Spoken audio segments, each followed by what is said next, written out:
જામનગરના પાટીદાર યુવા ગ્રુપે અમરેલીની પાટીદાર યુવતીને જેલમાં રાખવા બાબતે મુખ્યમંત્રીને આવેદન પાઠવી ન્યાયની માંગણી કરી છે।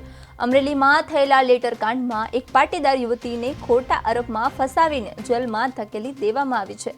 ત્યારે આ ઘટના સામે પટેલ સમાજમાં ભારે રોષ જોવા મળી રહ્યો છે। આ મામલે જામનગર પટેલ યુવા ગ્રુપે ગુજરાતના મુખ્યમંત્રી ભૂપેન્દ્ર પટેલને આવેદન પાઠવીને નિર્દોષ યુવતીને ન્યાય આપવાની માંગણી કરી છે। ત્યારે સરઘસ કાઢનાર અધિકારીઓ સામે પણ કાયદેસરની કાર્યવાહી કરવા માંગ કરવામાં આવી છે।